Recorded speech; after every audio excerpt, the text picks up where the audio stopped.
Jharkhand cabinet की बैठक में 49 प्रस्तावों पर लगी मुहर। 25 लाख लोगों को मिलेगा मुफ्त अनाज। राशन डीलरों का कमीशन बढ़ा। डिग्री कॉलेज की मिली सौगात। कृषक मित्रों का मानदेय बढ़ा। दुर्गा पूजा से पहले हेमंत कैबिनेट ने राज्य में खाद्य सुरक्षा योजना का दायरा बढ़ाते हुए लाभार्थियों की संख्या 20 लाख से बढ़ाकर 25 लाख करने की मंजूरी दी है। इससे अब राज्य के और 5 लाख लोगों को मुफ्त अनाज योजना का लाभ मिल सकेगा।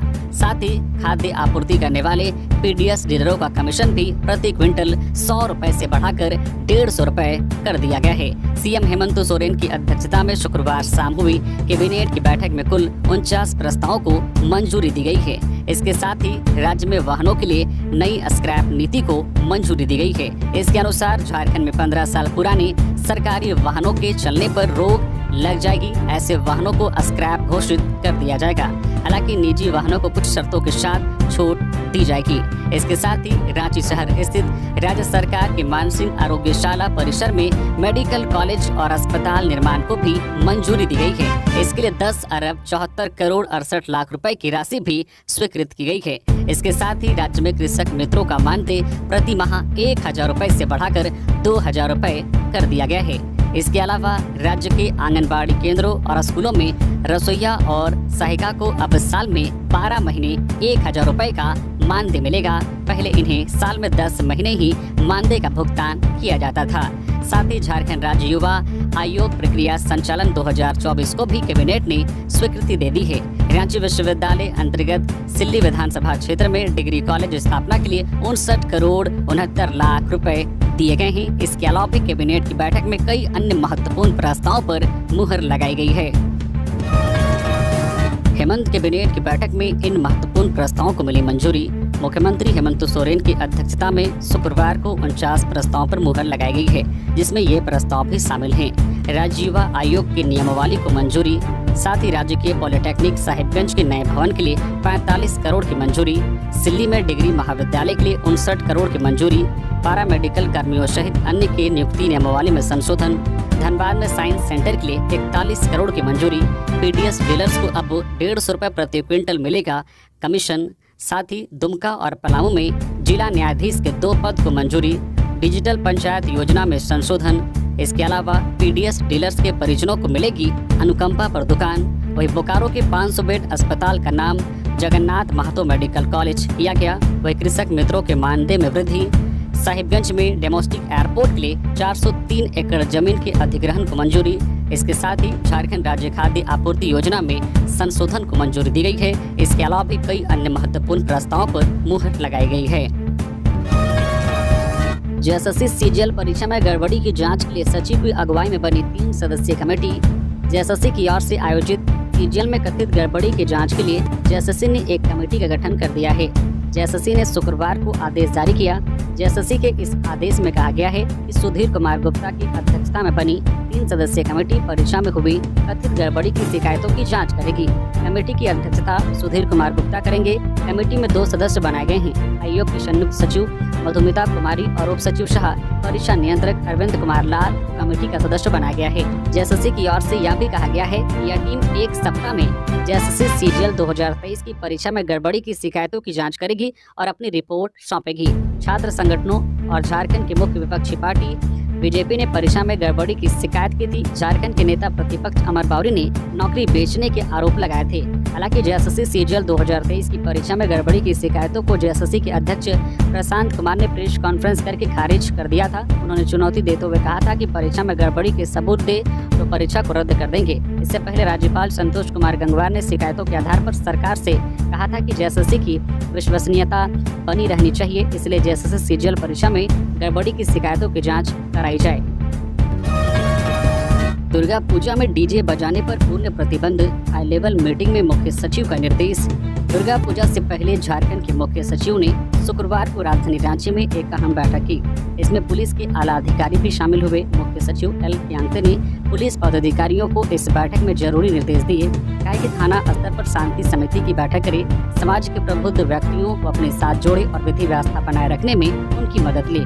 पुलिस महानिरीक्षक, पुलिस उप महानिरीक्षक, सभी प्रमंडलों के आयुक्त, सभी जिलों के उपायुक्त और पुलिस अधीक्षकों के साथ मुख्य सचिव ने वीडियो कॉन्फ्रेंसिंग के जरिए बैठक की। मुख्य सचिव ने सभी जिलों के उपायुक्तों और पुलिस अधीक्षकों से कहा है कि दुर्गा पूजा आपसी भाईचारे एवं सद्भावनापूर्ण माहौल में संपन्न हो, इसके लिए अभी से जरूरी तैयारी शुरू कर दे।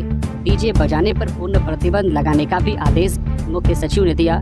मुख्य सचिव ने झारखंड के सभी उपायुक्तों एवं पुलिस अधीक्षकों से कहा है कि शांति समिति की बैठक थाना स्तर पर सुनिश्चित करें, स्थानीय प्रबुद्ध जनों एवं गण्यमान्य लोगों की मदद ले, सभी जिलों के कंट्रोल रूम को 24 घंटे 7 दिन सक्रिय रखें, दुर्गा पूजा के दौरान पर्याप्त संख्या में दंडाधिकारियों एवं पुलिस पदाधिकारियों की प्रतिनियुक्ति करें ताकि किसी भी अप्रत्याशित स्थिति से निपटने में त्वरित कार्रवाई की जा सके। साथ ही मुख्य सचिव ने कहा है कि सभी पूजा समितियों को निर्देश दे कि वे पर्याप्त संख्या में सीसीटीवी कैमरे लगाएं ताकि असामाजिक तत्वों पर नजर रखी जा सके। इसके अलावा भी कई निर्देश दिए गए हैं।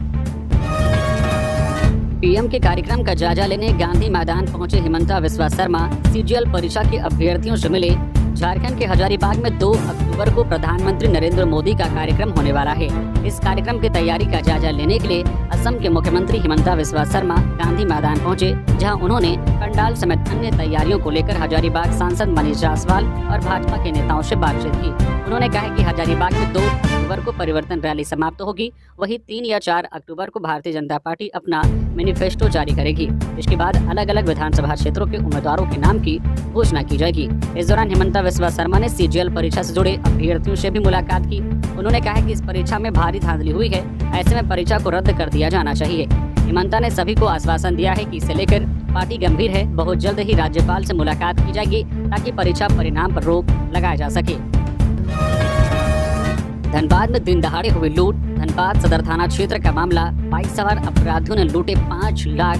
धनबाद जिले के सदर थाना क्षेत्र सिटी सेंटर स्थित घात लगाए अपराधियों ने 5 लाख की लूट कर फरार हो गए।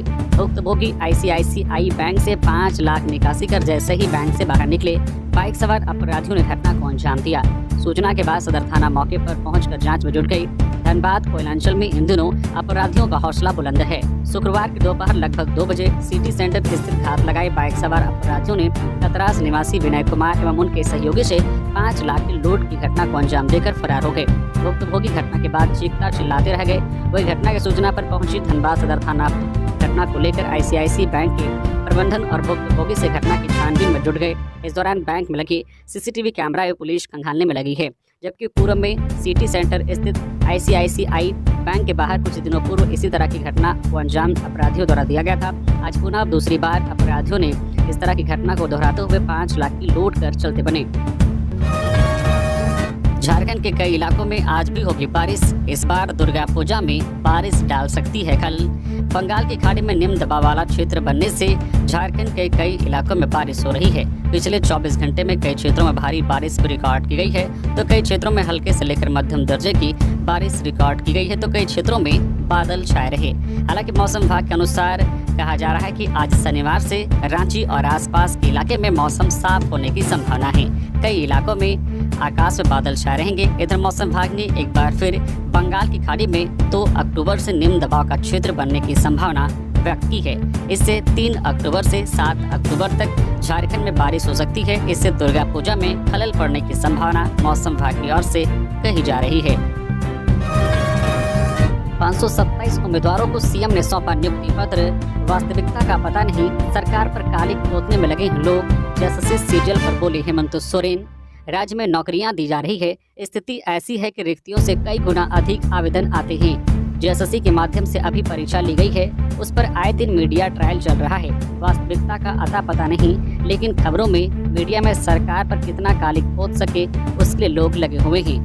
हमने इसमें बिल्कुल संकल्पित होकर काम किया है, उसी का नतीजा है कि हम लोग लगातार नियुक्तियां कर रहे हैं। शुक्रवार को रांची के जाप सभागार में विभिन्न विभागों में नवनियुक्त 527 उम्मीदवारों को नियुक्ति पत्र देते हुए सीएम हेमंत सोरेन ने उक्त बातें कही। उन्होंने कहा है कि सरकार लगातार नियुक्ति पत्र दे रही है। लगभग हर 1-2 महीने में अलग अलग जगहों पर नियुक्ति पत्र बांटे गए हैं, कहीं सरकारी तो कहीं प्राइवेट क्षेत्र में काम कर रहे लोगों की हम रिकॉर्ड भी रखते हैं। उन्होंने कहा कि हमारा प्रयास है कि जल्द से जल्द नियुक्ति हो ताकि राज्य के विकास को रफ्तार दिया जा सके। बोकारो में आज होने वाली चौकीदार की शारीरिक जांच परीक्षा स्थगित, डीसी ने जारी किया आदेश। बोकारो जिले में चौकीदार सनवर की सीधी नियुक्ति के लिए शारीरिक दक्षता जांच परीक्षा शनिवार को होने वाली थी, लेकिन विगत कई दिनों से हो रही अत्यधिक बारिश के कारण परीक्षा स्थगित कर दी गई है। डीसी विजया जाधव ने इससे संबंधित सूचना जारी की है। शारीरिक परीक्षा के लिए सेक्टर 12 स्थित जैफ मैदान में दौड़ का आयोजन होना था, लेकिन बारिश के कारण मैदान दौड़ आयोजित करने की स्थिति में नहीं है। पुलिस केंद्र ने जिला सामान्य शाखा को पत्र भेजकर इसकी पुष्टि की थी। इसे देखते हुए डीसी ने शारीरिक दक्षता जांच परीक्षा अगले आदेश तक स्थगित कर दी है। डीसी ने बताया कि परीक्षा की अगली तिथि शीघ्र निर्धारित किया जाएगा। जिला प्रशासन की आधिकारिक वेबसाइट www.bokaro.nic.in पर अपलोड कर दी जाएगी। बीएससी नर्सिंग प्रवेश प्रतियोगिता परीक्षा आज परीक्षा केंद्रों पर धारा 163 लागू।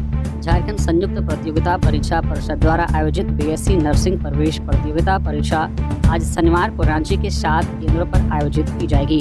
परीक्षा को कदाचार मुक्त वातावरण में कराने को लेकर सदर एसडीओ उत्कर्ष कुमार ने धारा 163 के अंतर्गत परीक्षा केंद्रों के 200 मीटर की परिधि में निषेधाज्ञा जारी की है, जो 28 सितंबर को सुबह 7 बजे से शाम 7 बजे तक प्रभावी रहेगा। झामो की प्रमंडल स्तरीय बैठक संपन्न। संगठन की वर्तमान स्थिति और मजबूती पर हुई चर्चा।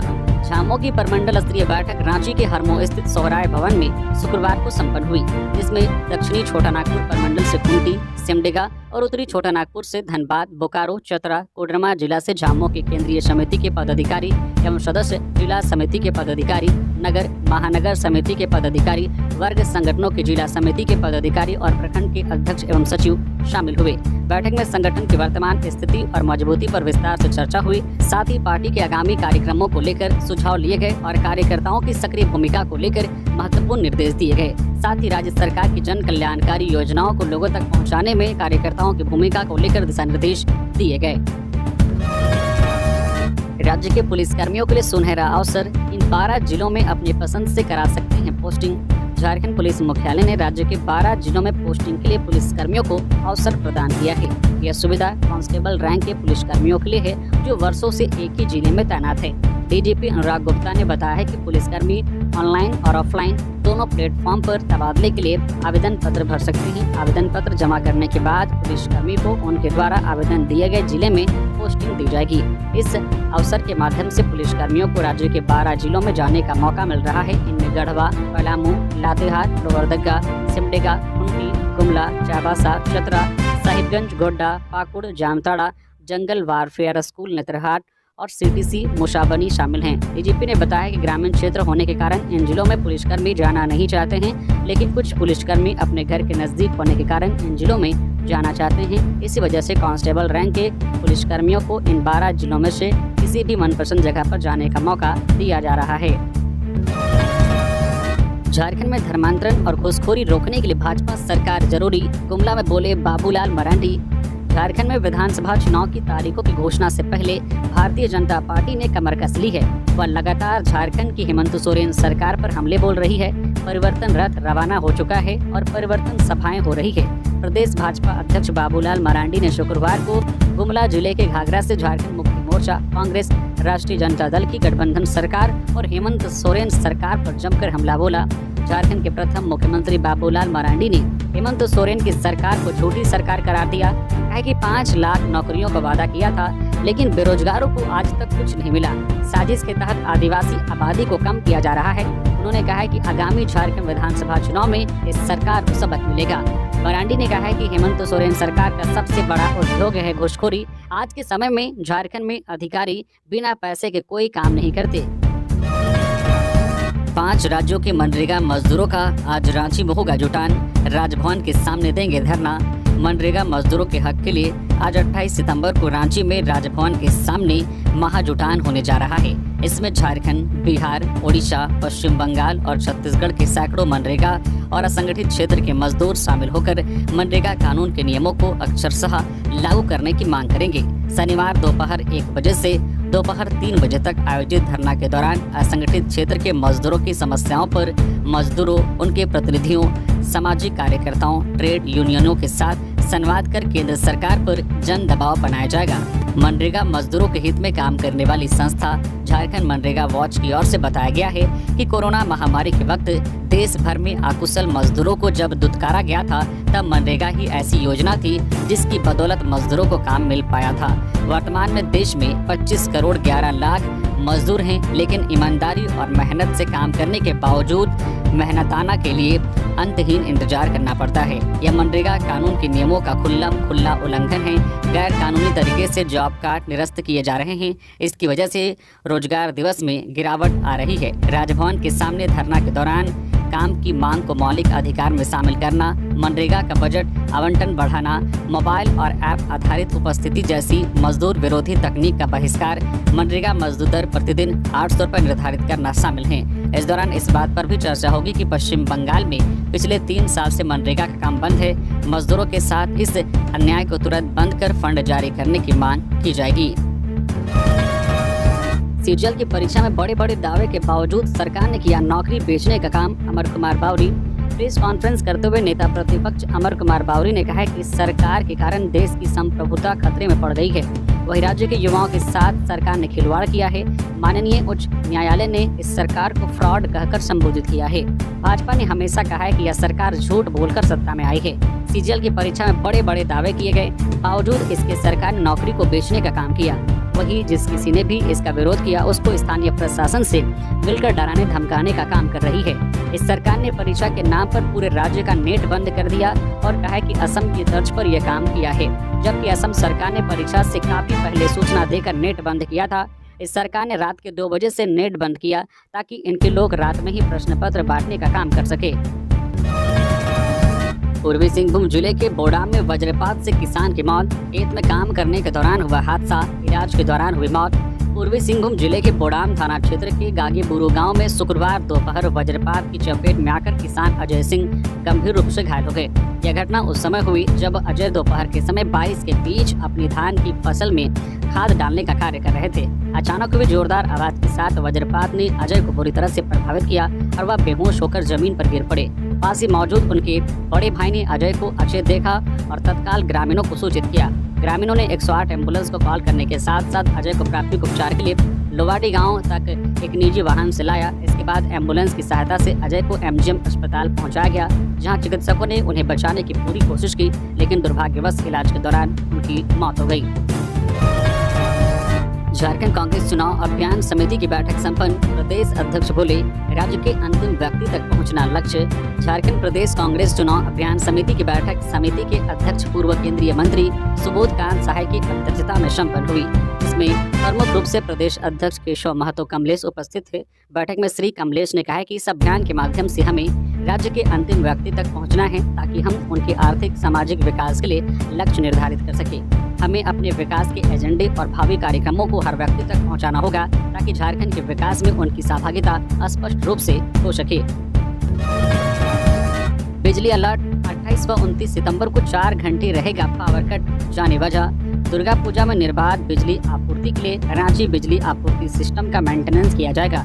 इसके लिए हटिया ग्रिड का 132, 33 और 33 केवी हाफ मेन बेस का मरम्मती कार्य किया जाएगा। 28 सितंबर को सुबह 11:15 से लेकर दोपहर 3:30 बजे तक 33 केवी Raj Bhavan sub station, Harmu sub station, Ratu sub station, बरामबे, टाटीशिलवे sub station बंद रहेगा, जिससे संबंधित क्षेत्रों में करीब 3.5 घंटे बिजली नहीं रहेगी। वही 29 सितंबर को भी सुबह 11:15 से लेकर दोपहर 3:30 बजे तक Kanke, Pundag, Dhurwa, Ratu, Bero, Argora, R and cell, high court feeder बंद रहेगा। इससे संबंधित क्षेत्र में 3.5 घंटे बिजली नहीं रहेगी। वही 28 सितंबर को सुबह 11 बजे से लेकर शाम 4 बजे तक 33 केवी हटिया, उदाना, आजम फीडर बंद रहेगा। इस कारण इससे संबंधित क्षेत्र में 4 घंटे बिजली नहीं रहेगी। सरायकेला में डबल मर्डर का खुलासा, 10 आरोपी गिरफ्तार, सामने आई चौंकाने वाली वजह। सरायकेला जिला में कुचाई थाना क्षेत्र अंतर्गत दरभंगा ओपी के ग्राम बिजार में 13 सितंबर 2024 को हुए पति पत्नी के दोहरे हत्याकांड का खुलासा सरायकेला पुलिस ने किया है। पुलिस ने हत्याकांड में शामिल सभी 10 आरोपियों को गिरफ्तार कर लिया है। सरायकेला थाना में सर्किल इंस्पेक्टर शंभू प्रसाद गुप्ता ने आरोपियों की गिरफ्तारी की पुष्टि की है। उन्होंने बताया कि कुचाई थाना अंतर्गत दलभंगा ओपी क्षेत्र के ग्राम बिजार में 13 सितंबर को सोमा सिंह मुंडा और उसकी पत्नी सिजाड़ी देवी की हत्या धारदार हथियार और गोली मारकर की गई थी। घटना के एक दिन बाद 14 सितंबर को पुलिस को वारदात की सूचना मिली। इस मामले में मृतक के परिजन सुखलाल मुंडा ने थाने में आवेदन देकर हत्या की प्राथमिकी दर्ज कराई थी। एफआईआर दर्ज होने के बाद पुलिस ने अनुसंधान प्रारंभ करते हुए दोहरे हत्याकांड में शामिल कुल 10 आरोपियों को गिरफ्तार किया है। सरायकेला थाना में सर्किल इंस्पेक्टर शंभू प्रसाद गुप्ता ने बताया कि आरोपियों ने डायन बिसाही के संदेह में दंपति की हत्या की थी। इस हत्याकांड में साजिशकर्ता और आरोपियों की गिरफ्तारी हुई है। अन्य आरोपियों की गिरफ्तारी को लेकर छापेमारी की जा रही है। भाजपा शहीदों के सपने को चकनाचूर करने में जुटी, हम ऐसा होने नहीं देंगे कल्पना सोरेन।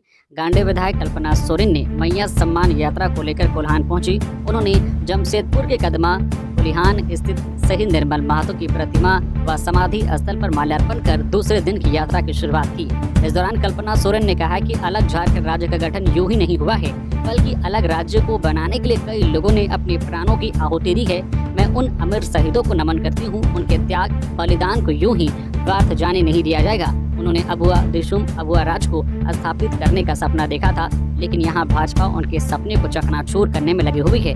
विपक्ष चाहे जितना जोर लगा ले, उनकी यहाँ नहीं चलने वाली है। आने वाले विधानसभा चुनाव में माताओं और बहनों का आशीर्वाद फिर से छामुओं को प्राप्त होगा और हेमंत सोरेन के नेतृत्व में सरकार बनेगी। उन्होंने कहा कि हेमंत सोरेन की सरकार ने महिला बाल विकास एवं सामाजिक सुरक्षा विभाग के मंत्री बेबी देवी की अगुवाई में राज्य की तमाम माताओं और बहनों को सम्मान दिया है। हेमंत सोरेन सरकार ने उनकी दुख दर्द को समझा है, तभी तो झारखंड मुख्यमंत्री मैया योजना के तहत महिलाओं को आत्मनिर्भर व सशक्तिकरण के लिए 18 से 50 साल तक की माताओं और बहनों को हर महीने 1000 रुपए दे रहे हैं। भाजपा को माताओं व बहनों की चिंता नहीं है, इसलिए उसने कभी माताओं व बहनों के सशक्तिकरण के लिए कोई योजना शुरू नहीं किया।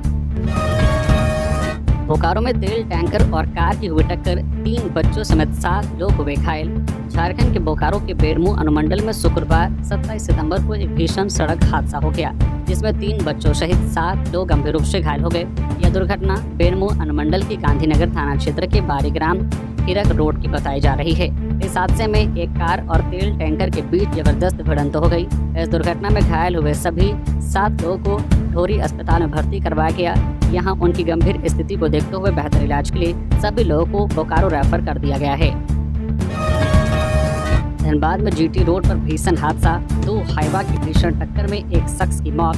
धनबाद जिले में जीटी रोड पर एक बार फिर से रफ्तार का कहर देखने को मिला, जिसमें एक की मौत हो गई। सड़क पर खड़े कोयला लोड एक हाईवा को पीछे से दूसरे वाहन ने जोरदार टक्कर मार दी। इस हादसे में हाईवा में सवार ड्राइवर की दर्दनाक तरीके से मौत हो गई। वाहन के अंदर फंसे ड्राइवर के शव को क्रेन की मदद से बाहर निकाला गया। गोविंदपुर थाना क्षेत्र में दिल्ली से कोलकाता जाने वाली सड़क पर ऊपर बाजार में यह हादसा हुआ। ऊपर बाजार में सड़क के किनारे कोयला लोड एक हाईवा रात में खड़ा था। सुबह करीब 3 बजे के आसपास एक तेज रफ्तार हाईवा वाहन ने खड़े हाईवा में पीछे से जोरदार टक्कर मार दी। टक्कर इतनी जोरदार थी कि हाईवा के केबिन के परखच्चे उड़ गए। मौके पर ही ड्राइवर ने दम तोड़ दिया। उसका शव वाहन के अंदर बुरी तरह से फंस गया था। स्थानीय लोगों की मदद से क्रेन के जरिए शव को वाहन से बाहर निकाला गया। मृतक की पहचान निरसा खटाल के रहने वाले सतीश यादव के रूप में हुई है। गढ़वा का विकास, पूर्व के जनप्रतिनिधियों के मुंह पर है करारा तमाचा। मंत्री मिथिलेश। झारखंड मुक्ति मोर्चा जिला कमेटी गढ़वा के अंतर्गत में विकास यात्रा रथ रवाना किया गया। शुक्रवार को गढ़वा विधायक, झारखंड सरकार के पेयजल एवं स्वच्छता पर्यटन विभाग मंत्री मिथिलेश कुमार ठाकुर ने शहर के रंका मोड़ घंटाघर चौक के समीप से हरी झंडी दिखाकर विकास यात्रा रथ को रवाना किया। वर्ष 2019 से शुरू हुई मंत्री ठाकुर की विकास यात्रा अब मुकाम पर है। उस यात्रा को घर घर पहुंचाने के उद्देश्य से लगभग 1 दर्जन रथ रवाना किया गया है। यह रथ पूरे गढ़वा विधानसभा क्षेत्र में सभी प्रखंडों के प्रत्येक गांव में घूम घूम कर लोगों को मंत्री मिथिलेश ठाकुर द्वारा गढ़वा में किए गए विकास कार्यों की जानकारी देगा। धनबाद में हुई 4 लाख की केबल की लूट, मारपीट में 4 गार्ड हुए घायल। धनबाद के निरसा थाना क्षेत्र में स्थित Barakar engineering and foundry workshop में गुरुवार रात को केबल लुटेरों के गिरोह ने धावा बोल दिया। इस दौरान लुटेरों ने ड्यूटी पर तैनात गार्डों के साथ भी मारपीट की। लुटेरों ने 4 गार्डों को गंभीर रूप से घायल कर घटना को अंजाम दिया। इस घटना में बदमाशों ने करीब 4 लाख रुपए की केबल लूट ली है। मामले की सूचना मिलने पर घायल गार्डों को इलाज के लिए PCL मुख्यालय अस्पताल में भर्ती कराया गया, जिनमें 2 की स्थिति गंभीर बताई जा रही है। मिली जानकारी के मुताबिक करीब 30 से 35 की संख्या में आए लुटेरे हथियार से लैस थे। ये लुटेरे Barakar engineering and foundry workshop के पीछे की दीवार में सेंध मारी कर अंदर घुसे थे। इस दौरान लुटेरों ने ड्यूटी पर तैनात गार्ड को अपने कब्जे में लेकर सिक्योरिटी हवलदार राणा प्रताप सिंह और अनूप चक्रवर्ती व सिक्योरिटी गार्ड गौतम धीवर और मैनेजर आज़ा के साथ मारपीट की, जिसमें सभी घायल हो गए। इस हादसे में घायल गौतम धीवर और मैनेजर आज़ा का सिर फट गया है। घटना के बारे में इंजीनियरिंग विभाग के अधिकारी ने बताया कि 800 फीट केबल की लूट हुई है, जिसकी कीमत करीब 4 लाख रुपए है। झारखंड चुनाव के बाद क्या बंद हो जाएगी मैया सम्मान योजना? कल्पना सोरेन ने कर दिया साफ। झारखंड विधानसभा चुनाव की आहट मिलना शुरू हो गई है। आने वाले कुछ दिनों में चुनाव आयोग इसकी तारीखों का ऐलान भी करने वाला है। ऐसे में प्रदेश की सत्ता में बैठी पार्टी और विपक्षी पार्टी भाजपा के बीच तकरार जारी है। चुनावी सुगबुगाहट के बीच झारखंड में एक सवाल सामने आया है कि क्या हेमंत सोरेन सरकार की मुख्यमंत्री मैया सम्मान योजना सिर्फ एक चुनावी स्टंट है और चुनाव के बाद इसे बंद कर दिया जाएगा? इस मामले पर मुख्यमंत्री हेमंत सोरेन की पत्नी और जेएमएम विधायक कल्पना सोरेन ने सब कुछ साफ कर दिया है। आइए जानते हैं उन्होंने क्या कहा। शुक्रवार को कल्पना सोरेन मुख्यमंत्री मैया सम्मान योजना यात्रा के लिए पूर्वी सिंहभूम जिले में थी। यहाँ विपक्षी पार्टियों खासकर भारतीय जनता पार्टी पर उन्होंने तीखा प्रहार किया है। उन्होंने कहा कि भाजपा मुख्यमंत्री मैया सम्मान योजना के भविष्य को लेकर भ्रम फैला रही है, वो सही नहीं है। कल्पना ने कहा है कि मैया सम्मान योजना चुनाव के बाद भी बिना रोक टोक के चलती रहेगी। पूर्वी सिंहभूम की यात्रा के दौरान जेएमएम नेता कल्पना सोरेन ने कहा है कि झारखंड बनने के बाद से पहली बार हुआ है कि जब मुख्यमंत्री हेमंत सोरेन ने 18 से 50 साल की महिलाओं के लिए यह योजना शुरू की है, जिसमें प्रदेश की आधी से ज्यादा महिला आबादी को 1000 रुपए महीने दिया जा रहा है। इस दौरान कल्पना सोरेन भाजपा पर आरोप भी लगाया है। उन्होंने कहा है कि भाजपा का यह दावा गलत है कि चुनाव के बाद यह योजना बंद हो जाएगी। कल्पना का कहना है कि चुनाव के बाद भी यह योजना निरंतर चलती रहेगी। Chhattisgarh liquor scam, Jharkhand CM के पूर्व सचिव पर एफआईआर, आईएएस विनय और गजेंद्र सिंह पर ईओडब्ल्यू में केस दर्ज। मरांडी बोले जाते जाते घोटाले की तैयारी। छत्तीसगढ़ लिकर स्कैम केस में झारखंड के आईएएस विनय कुमार चौबे और पूर्व संयुक्त आयुक्त आबकारी गजेंद्र सिंह पर एफआईआर दर्ज की गई है। दोनों अफसरों पर रायपुर ईओडब्ल्यू ने धोखाधड़ी और आपराधिक षड्यंत्र रचने की धाराओं में नया केस दर्ज किया है। आरोप है कि अफसरों ने भ्रष्टाचार किया और राज्य सरकार को आर्थिक नुकसान पहुंचाया है। आईएएस विनय कुमार झारखंड के सीएम हेमंत सोरेन के सचिव रह चुके हैं। आरोपी दोनों अफसरों से ईडी छत्तीसगढ़ शराब घोटाला मामले में पहले पूछताछ कर चुकी है। वही मामला दर्ज होने के बाद झारखंड में सियासी हंगामा शुरू हो गया है। पूर्व सीएम बाबूलाल मरांडी ने सोरेन सरकार पर निशाना साधा है। उन्होंने कहा है कि हेमंत सोरेन सरकार फिर घोटाले की तैयारी में है। कोडरमा में जमीन विवाद में दो पक्षों के बीच खूनी संघर्ष, कई लोग घायल। कोडरमा जिले में भूमि विवाद का मामला थमने का नाम नहीं ले रहा है। आए दिन भूमि विवाद में झड़प हो रही है। ताजा मामला तिलैया थाना क्षेत्र का है, जहां भूमि विवाद को लेकर मामला इतना बढ़ गया कि दो पक्षों के लोग आपस में खूनी संघर्ष पर उतर आए। इस विवाद में कई लोगों के सिर में चोट आई है तो कई के हाथ पैर में चोट आई है। मामला तिलैया थाना क्षेत्र के सुभाष चौक के पास का है, जहाँ एक जमीन पर दो पक्ष अपना दावा ठोक रहे हैं। जब एक पक्ष के लोग जेसीबी और मजदूरों के साथ उक्त जमीन पर काम करने उतरे तो दूसरे पक्ष के लोग काम रोकने पहुंच गए और विवाद इतना बढ़ गया कि मामला मारपीट तक पहुंच गया। दोनों पक्षों के बीच जमकर मारपीट और गाली गलौज हुई। इधर एनएच के किनारे मारपीट और खूनी संघर्ष को देख लोगों की भीड़ जमा हो गई। सड़क भी जाम हो गया। मामले की जानकारी मिलते ही एसडीपीओ जीत वाहन उरांव अपने दल बल के साथ मौके पर पहुंचे और मामले को शांत कराया तथा थाना प्रभारी को दोषियों पर सख्त कार्रवाई करने का निर्देश दिया।